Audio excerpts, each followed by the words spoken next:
Hi everyone. കേരളത്തിലെ engineering, architectural, pharmaceutical, medical allied കോഴ്സുകൾ ഇവിടേക്കുള്ള എൻട്രൻസ് എക്സാമാണ് KEAM exam. Kerala engineering, architectural, medical entrance exam. അപ്പോൾ പലർക്കും ഒരു ഡൗട്ട് ഉണ്ടാവും, ഈ കീം എക്സാമും JEE എക്സാമും തമ്മിൽ എന്താണ് ഡിഫറൻസ്? നമുക്കൊന്ന് കമ്പയർ ചെയ്ത് നോക്കാം. രണ്ട് എക്സാമുകളും കമ്പ്യൂട്ടർ ബേസ്ഡ് എക്സാമുകളാണ്. കമ്പ്യൂട്ടറിലായിരിക്കും നിങ്ങൾ എക്സാം എഴുതുക. നിങ്ങൾക്ക് റഫ് ഷീറ്റായിട്ട് നിങ്ങൾക്ക് കാൽക്കുലേറ്റ് ചെയ്യാനൊക്കെ ആയിട്ട് നിങ്ങൾക്ക് ഷീറ്റുകളുണ്ടാവും. പക്ഷേ ആൻസർ മാർക്ക് ചെയ്യുന്നതും എല്ലാം നിങ്ങൾ കമ്പ്യൂട്ടറിൽ തന്നെയായിരിക്കും ചെയ്യുക. അതാണ് ഒന്നാമത്തെ കാര്യം. കഴിഞ്ഞ 2 വർഷങ്ങളായിട്ട് കീം എക്സാമും കമ്പ്യൂട്ടർ ബേസ്ഡ് എക്സാമാണ്. അടുത്തൊരു കാര്യം ടൈം ഡ്യൂറേഷനാണ്. JEE എക്സാമും കീം എക്സാമും 2 എക്സാമും 3 മണിക്കൂർ ഡ്യൂറേഷനിലേക്കാണ് എക്സാം ഉണ്ടാവുക. ഏറെക്കുറെ എല്ലാം ഒരുപാട് നിങ്ങൾക്ക് ഫീൽ ചെയ്യുന്നുണ്ടാവും. പക്ഷേ ഇനിയാണ് വ്യത്യാസങ്ങൾ വരുന്നത്. അടുത്തത് നമുക്ക് നമ്പർ ഓഫ് ക്വസ്റ്റ്യൻസിലേക്ക് പോകാം. JEEക്കകത്ത് നമുക്ക് 3 സബ്ജക്റ്റ്, കെമിസ്ട്രി, ഫിസിക്സ്, മാത്സ്, ഓരോന്നിലും 25 ചോദ്യങ്ങൾ വെച്ചിട്ടാണ് ഉണ്ടാവുക. So total 75 questions. ഒരു ചോദ്യത്തിന് 4 മാർക്കായിരിക്കും ശരി ഉത്തരത്തിന് കിട്ടുക. നെഗറ്റീവ് മാർക്കിംഗ് ഉണ്ടാവും. -1 ആയിരിക്കും നെഗറ്റീവ് മാർക്കിംഗ് വരിക. സോ ടോട്ടൽ സ്കോർ എന്ന് പറയുന്നത് 300 മാർക്കിലായിരിക്കും ഈ എക്സാം നടക്കുക. അതേസമയം കീം എക്സാം വരുമ്പോഴത്തേക്കും 150 ചോദ്യങ്ങളാണുള്ളത്.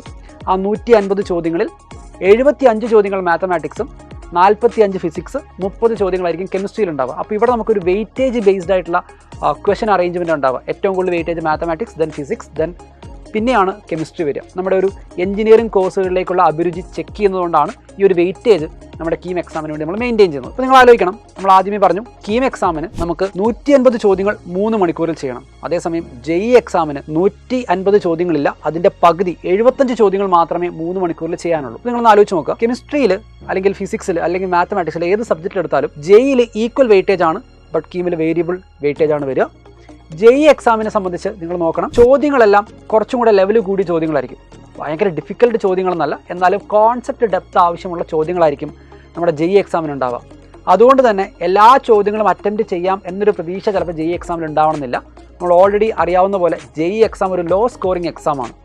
300 മാർക്കിൽ എക്സാം നടക്കുന്ന സമയത്ത് ഒരു 150 തുടങ്ങി 170 വരെ മാർക്ക് ഉണ്ടെങ്കിൽ, പല ഷിഫ്റ്റുകളിലായിട്ടാണ് എക്സാം എഴുതുന്നത് നിങ്ങൾക്കറിയാം, ഒരു 160-170 മാർക്ക് ഉണ്ടെങ്കിൽ ഏറെക്കുറെ, എക്സാക്ട്ലി ഗ്യാരണ്ടീഡ് എന്നല്ല, ഏറെക്കുറെ ഒരു NIT സീറ്റ് നിങ്ങൾക്ക് ഗ്യാരണ്ടി ചെയ്യാൻ പറ്റും.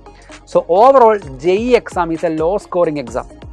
അതേസമയം കീം എക്സാം എന്ന് പറയുമ്പോൾ കുറച്ചുകൂടെ ഹൈ സ്കോറിംഗ് എക്സാമാണ്. കഴിഞ്ഞ വർഷത്തെ ഹൈ സ്കോറർ എന്ന് പറയുന്നത്, ഹയസ്റ്റ് സ്കോർ എന്ന് പറയുന്നത് 591 ആണ് ഔട്ട് ഓഫ് 600. 150 ചോദ്യങ്ങൾ, ഓരോ ചോദ്യത്തിനും 4 മാർക്ക് വെച്ച് കണക്കാക്കുകയാണെങ്കിൽ ടോട്ടൽ മാർക്ക് 600 മാർക്കാണ് വരിക. അതിൽ ഹയസ്റ്റ് സ്കോർ വന്നത് 591 ആണ്. That means KEAM exam is A high scoring exam. ഇനി JEE എക്സാമിൽ ഞാൻ ആദ്യമേ പറഞ്ഞു കുറച്ചുകൂടെ കോൺസെപ്റ്റ് ഡെപ്താണ് നിങ്ങൾക്ക് ആവശ്യമായിട്ട് വരിക. നല്ല രീതിയിൽ കോൺസെപ്റ്റുകൾ അറിയാമെങ്കിൽ ചോദ്യങ്ങൾ അറ്റംപ്റ്റ് ചെയ്യാൻ പറ്റും, ഇല്ലെങ്കിൽ കുറച്ച് ബുദ്ധിമുട്ട് വരാം. But in KEAM exam 75 maths ചോദ്യങ്ങളും 45 ഫിസിക്സ് ചോദ്യങ്ങളും 30 കെമിസ്ട്രി ചോദ്യങ്ങളും അടങ്ങുന്ന 150 ചോദ്യങ്ങൾ ചെയ്യാൻ നിങ്ങൾക്ക് ആകെ 3 മണിക്കൂർ സമയമേ ഉള്ളൂ. ദാറ്റ് മീൻസ് കീം എക്സാമിൽ നിങ്ങൾക്ക് കുറച്ചുകൂടെ ഇമ്പോർട്ടൻ്റ് ആയിട്ട് വരിക സ്പീഡ് ആൻഡ് ആക്യുറസി ആയിരിക്കും. ഇതാണ് ഡിഫറൻസ് വരിക. ഒരു ചെറിയ മൈന്യൂട്ട് ഡിഫറൻസ് കൂടിയുണ്ട്. JEEയിൽ 25 ചോദ്യങ്ങളാണ് ഒരു സബ്ജക്റ്റിൽ ഉണ്ടാവുക. അതിൽ 20 ചോദ്യങ്ങൾ MCQ model, 4 options ABCD options ആയിരിക്കും ഉണ്ടാവുക, 5 ചോദ്യങ്ങൾ ന്യൂമറിക്കലായിരിക്കും. ഇനി കീമിലേക്ക് വരുമ്പോൾ എല്ലാ ചോദ്യങ്ങളും 5 ഓപ്ഷൻ ആയിരിക്കും ഉണ്ടാവുക. ABCDE ഓപ്ഷൻ വരെ ഉണ്ടാവും. ഈ ഒരു ചെറിയ ഡിഫറൻസ് കൂടെ നിങ്ങൾക്ക് കണക്കാക്കാം. അപ്പോൾ JEE എക്സാമിന് പ്രിപ്പയർ ചെയ്യുന്ന ഒരാൾക്ക് കീം എക്സാം എളുപ്പമായിരിക്കുമോ ഡിഫിക്കൽട്ട് ആയിരിക്കുമോ? നിങ്ങളുടെ കോൺസെപ്റ്റ് ക്ലാരിറ്റി ക്ലിയർ ആണ്, JEE എക്സാമിന് വേണ്ടി പ്രിപ്പയർ ചെയ്യുന്ന രീതിയിൽ നിങ്ങളുടെ കോൺസെപ്റ്റ് ക്ലാരിറ്റി എല്ലാം റെഡിയാണ് എങ്കിൽ നിങ്ങൾക്ക് JEE എക്സാം വളരെ ഈസി ആയിരിക്കും. അതുപോലെ തന്നെ കീം എക്സാമിലേക്ക് നിങ്ങൾക്ക് സ്പീഡ് ഇംപ്രൂവ് ചെയ്യാൻ കുറച്ച് മോക്ക് എക്സാമുകൾ എഴുതേണ്ട ആവശ്യം കൂടി ഉണ്ടാവുള്ളൂ. So if you try few mock exams നിങ്ങൾക്ക് സ്പീഡ് ഇംപ്രൂവ് ചെയ്യാൻ പറ്റും. ആ ഒരു പാറ്റേണിലുള്ള 3-4 മോക്ക് എക്സാമുകൾ എഴുതുന്നതോടുകൂടെ നിങ്ങൾക്ക് കീം എക്സാമിലും ഒരു പ്രൊഫിഷ്യൻസി കിട്ടാവുന്നതേ ഉള്ളൂ.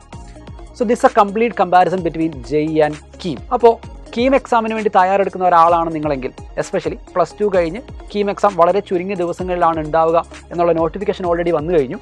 അപ്പോൾ നിങ്ങൾ അങ്ങനെ തയ്യാറെടുക്കാൻ ഉദ്ദേശിക്കുന്ന ഒരാളാണെങ്കിൽ നമ്മളുടെ കോൺസെപ്റ്റ് ക്ലാരിറ്റി റെഡിയാക്കുകയും വേണം, പാരലലി നമ്മുടെ സ്പീഡ് ആൻഡ് അക്യുറസി ഇംപ്രൂവ് ചെയ്യുകയും വേണം.